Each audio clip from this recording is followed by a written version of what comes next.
this for an understrength United side. Leicester amongst the candidates to break into the top six. Chowdhury comes across. Oh, that's a clear penalty, that. Rashford, no mistake, sends Schmeichel the wrong way, and Manchester United lead within the first 10 minutes. Great finish, 1-0. And as far as Chilwell, one on his left, and why not? And that's a terrific save by De Gea. Here's Rashford, he takes it! Oh, so unlucky. Big win. Oh, big win for Manchester United. Hello, welcome back to Box to Box. I'm Statman Dave, and today I'm joined by Ben Thornley. We're going to be dissecting Manchester United's 1-0 win over Leicester City. Ben, what did you make of the game? Very good 3 points, good solid defensive performance, and limiting Leicester City, who are a very good side as well, to only a handful of chances. So a really, really valuable 3 points against a very good side. Cool. Should we have a look at the action? Absolutely.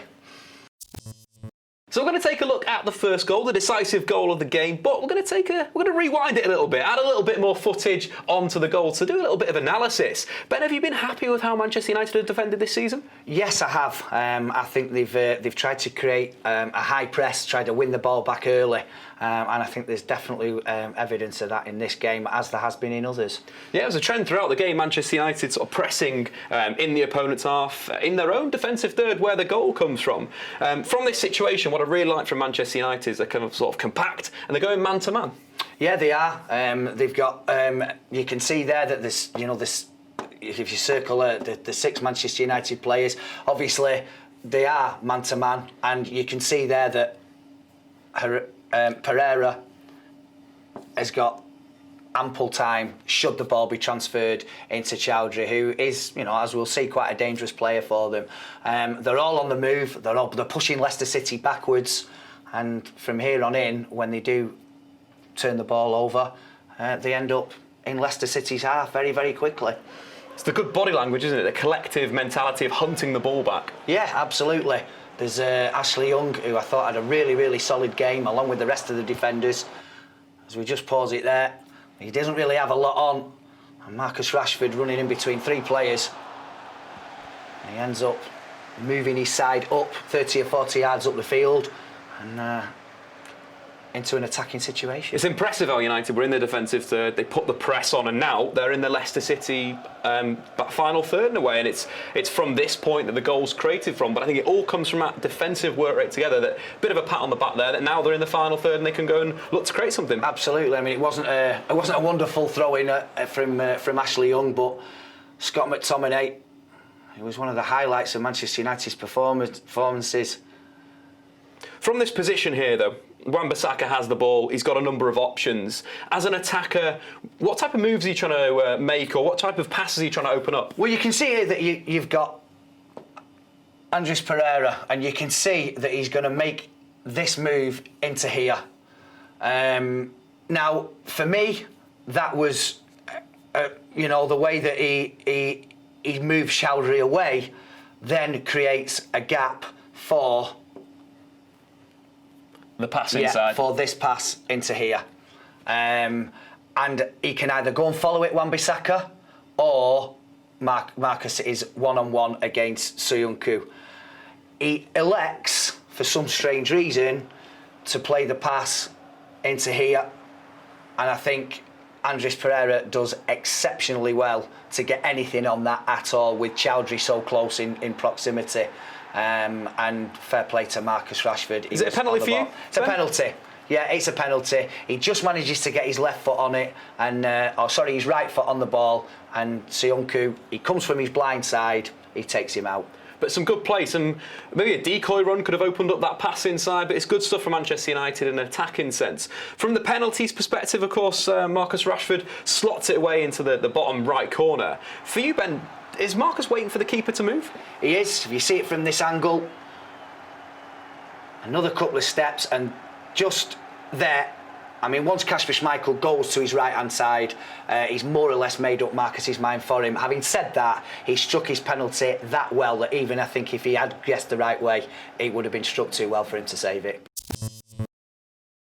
So we spoke about the attackers, but we've got to speak about the engine room. Scott McTominay, what a performance against Leicester City. Yeah, he's maturing all the time. I thought he had a superb game, and especially with the absence of Paul Pogba, he took on that responsibility, and he was certainly one of our star performers on Saturday. Absolutely. The pass of the game coming up, a switch of play, something that Scott's added to his game. What I like here, though, first up, is how he deals with the pressure of Chowdhury. Yeah, he's a very good midfielder in himself, but he won't be happy with the fact that he sold himself so early there.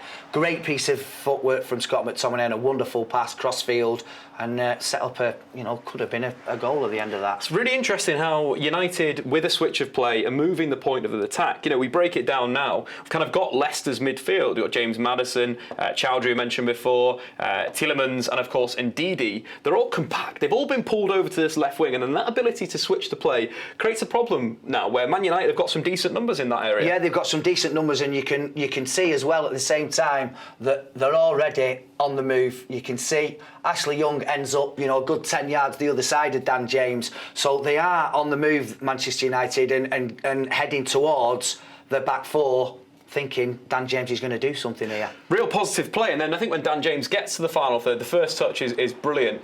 There is options for Manchester United. Options. You can see Ashley Young going down the outside here. You've got a ball that he could play into Juan Mata there, and he chooses neither of those because of that man there. So Pereira's orientation. Pereira can't commit, so he stands off a little bit, and then you've got this option now where Juan Mata could be played potentially. Yeah, well, you shoot, for example. Exactly, and you can see Pereira is worried about Ashley. You can see him pointing there. But he's not close enough to Dan James because he thinks maybe he's watched him, he's going to come inside, he's going to have a shot. He's elected not to do that. He's stood off far enough, and this is a classic case in point of never having to beat somebody as a winger to put a decent cross in. And this was as good a cross as went in. It lands right on the 6-yard line. Really liked how they both applauded the ball. Really fantastic ball, and we could see that later on in the season, committing to that ball, scoring goals at Old Trafford. But we were talking about Scott. That was our point of focus. The switch of play there creates everything that we've just spoken about in terms of an attacking sense. Yeah, he had the vision to be able to switch that ball and the accuracy as well. It went fully 60-70 yards, and it helped to create a real overload on that side. Not only was it his creating the play, but also winning the ball back, which has been a part of his game since moving to central midfield for the first team. Yeah, well, the lad's, he's 6'3", 6'4", he's solid, and there he just brushes great off the ball. And not only that, but he has the presence of mind to move the ball and start again. Composure. Absolute, yeah. Composure Calmness on the ball, yeah, which is exactly what you need and something that we'll see more of from him. Being switched on in central midfield is very, very important. Yeah, it certainly is. I mean, you can see there Chowdhury picking the ball up. Andrew Pereira just get caught a little bit on his heels.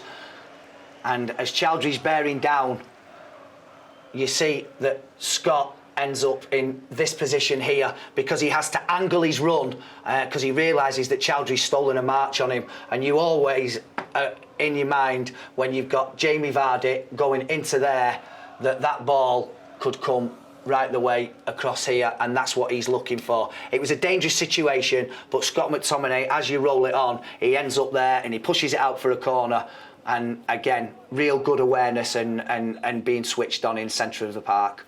And again, that's in a defensive sense. The last clip we want to speak about was in the 94th minute. Manchester United 1 goal up. They needed somebody maybe to take the initiative, to take the ball on. And that's exactly what Scott did.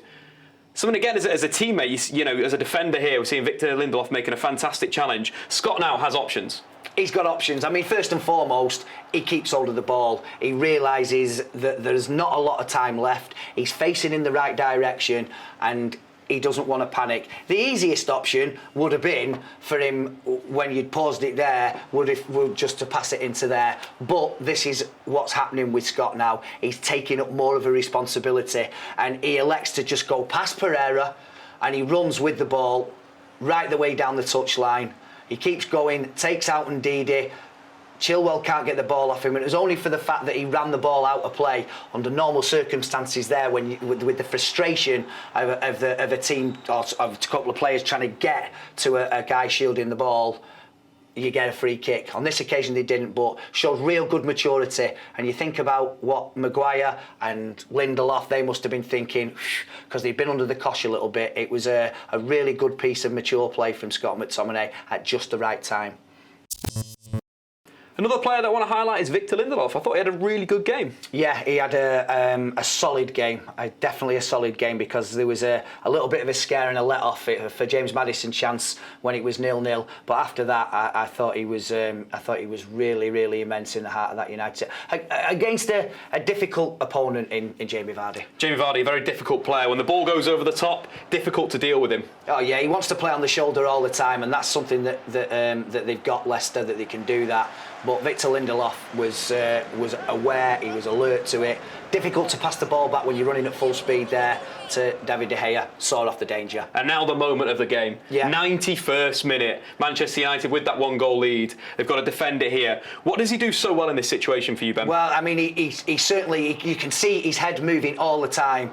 And that interception there, let me tell you, when you've got somebody like Jamie Vardy lurking just behind him, ready to push the ball into the net, that was typical of the way that he played the game right the way through.